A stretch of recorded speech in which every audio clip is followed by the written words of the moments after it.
नमस्कार दोस्तों। कोलकाता केस का ये तीसरा वीडियो और ये वीडियो काफ़ी निर्णायक होने वाला है। कोलकाता केस को पूरे अच्छे तरीके से हम खोल के और इसमें देखेंगे कि आखिर इस रेप को किसने किया है। क्या रियली में केवल संजय रॉय था वो, या फिर उसके साथ साथ कई सारे लोग जो है इस रेप में शामिल थे। सीबीआई जब फुटेज देखा सीसीटीवी का, तब वो पूरी तरीके से दंग रहेगी कि उस रेप में केवल संजय राय कातिल नहीं है, उस रेप में और भी कई सारे मेंबर थे। कुल 4 मेंबर संजय रॉय के अलावा हमें देखने को मिले, जो कि उस समय जब रेप हो रहा था उस समय उस हॉस्टल में अभी वो जागे हुए थे। पता चलता है ये पहला जो आदमी था सुमित्रो, जो कि पीजी, वो भी डॉक्टर ट्रेनी था, जो कि फर्स्ट ईयर का था। और उसके साथ साथ राघव जो उसका दोस्त था वो भी एक फर्स्ट ईयर का वो पीजी था और वो भी ट्रेनी डॉक्टर था। और उसके साथ साथ गुलाम जो कि उस हॉस्पिटल का जो है स्टाफ था, और साथ साथ शुभदीप, जो आपको बताता हूँ आखिर हुआ क्या था उस समय। ये बात है 12 बजे की, जब ट्रेनी डॉक्टर लगातार अपने काम 36 घंटे काम करने के बाद जो है अपने दोस्तों के साथ, यानी कि सुमित्रो और राको, उसके साथ वो एक जूनियर थे, सेमिनार हॉल में आते हैं। इसलिए ताकि अभी आप जानते हो ओलंपिक खेल हो रहा था जिसमें बहुत सारे मैचेस हो रहे थे, तो उन्हें नीरज चोपड़ा बहुत पसंद थे। तो लड़की बोलती है कि नीरज चोपड़ा के मैचेस देखते हैं और थोड़ा सा एंजॉय करते हैं, क्योंकि लगातार हमने काम किए हैं, इसकी वजह से थोड़ा सा स्ट्रेस आ गया। तो अपने स्ट्रेस को कम करने के लिए वो लोग नीरज चोपड़ा की वहाँ पे वो खेल देखते हैं।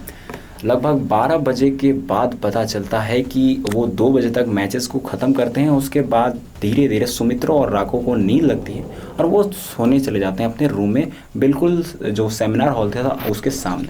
और तब यहाँ पे एक और चीज़ देखने को मिली, जो संजय रॉय था उसकी मूवमेंट हुई इस पूरे हॉस्पिटल के बाहर।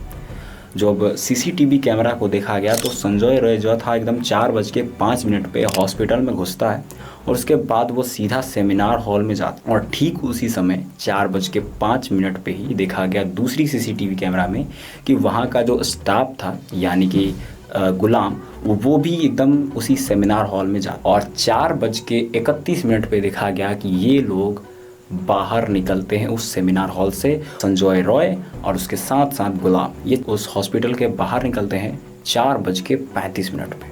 मतलब कुल मिला के देखा जाए तो 30 मिनट तक लगातार उस लड़की के साथ गलत घिनौने काम किए गए हैं। और इस 30 मिनट में उस लड़की के साथ रेप और उसके साथ साथ उसको ऐसा पीटा गया कि वो बेचारी बोल नहीं पा रही। आखिर उसको थोड़ी सी भी चीख उठती तो लोग सुन लेते, लेकिन सुमित्रो और राको बोल रहे हैं खुद कि उन्होंने कुछ नहीं सुना, क्योंकि वो खुद उसमें शामिल थे। और साथ साथ जो शुभदीप था, जो इंटर्नशिप था, वो भी बोल रहा है कि हमने कुछ सुना ही नहीं, हमें कोई ऐसी चीख नहीं सुनाई दी कि लड़की का रेप हो रहा है। और जब सुबह में लोग देखते हैं तो पता चलता है कि उस लड़की का मर्डर हो चुका है, उसके साथ साथ उसे रेप करके सेमिनार हॉल में फेंक दिया गया। और इसके बाद जो है तहलका मच गया। सीबीआई ने इन सभी लोगों को पकड़ा और उसके बाद एक एक करके लाइव डिटेक्टर किया, मतलब कि एक ऐसा प्रोसेस जिसमें आप अगर झूठ बोलते हो तो आप अपने शरीर के अंदर जो हार्ट बीट होता है उससे आप पकड़े जा सकते हो कि आप झूठ बोल रहे हो कि सही बोल रहे हो। और इसके बाद चारों, यानी कि सुमित्रो, राको और शुभदीप और गुलाम, इन चारों लोगों से लाइव डिटेक्टर कराया गया, जिसके बाद कई सबके अलग अलग आंसर आ रहे थे। मतलब सभी ने कुछ ना कुछ झूठ बोला। और अभी तक लगातार हमारे पास सीबीआई जो है जांच कर रही है, इन सब पे लाई डिटेक्टर हो रही है। अभी कुछ दिनों में आने वाले हैं इसके जांच के जो रिज़ल्ट हैं वो आने वाले हैं, तब पता चल जाएगा कि आखिर ये लोग कौन कौन लोग शामिल थे। और चूँकि यहाँ पे कई हाई कमांड भी है इसमें शामिल, इसलिए यहाँ पे ज़्यादा से ज़्यादा कोशिश किया जा रहा है कि इस केस को दबा दिया जाए। लेकिन हमारे भारत के सभी लोग अभी देख रहे हैं कितने सारे केसेस आ रहे हैं। अभी हम आरजी कॉलेज से हम लोग गुजरे नहीं थे, तब तक पता चलता है उत्तराखंड में एक नर्स का भी वहाँ पे रेप होता है।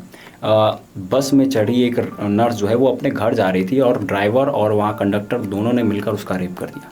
अभी फिर मुंबई में हमें देखने को मिला कि एक 3 से 4 साल की बच्ची 2 बच्चियों के साथ वहाँ का जो पियून था उसके साथ गलत घिनौने काम करा रहा था। और इतने सारे केसेस आपको बता देता हूँ, भारत में हर दिन 80 रेप केसेस होते हैं लगभग। अब ये तो जो डायरी में लिखा गया उसके अनुसार मैं आपको बता रहा हूँ, इससे ज़्यादा होते होंगे, लेकिन उसको डायरी में लिखवाता है नहीं लोग। क्यों? क्योंकि इज्जत ख़राब हो जाएगी और या फिर उस लड़की के साथ उसके घर वालों को बर्बाद कर दिया जाएगा। और इसी वजह से जो है रेपिस्ट माइंड जो है लगातार आगे बढ़ रहे हैं।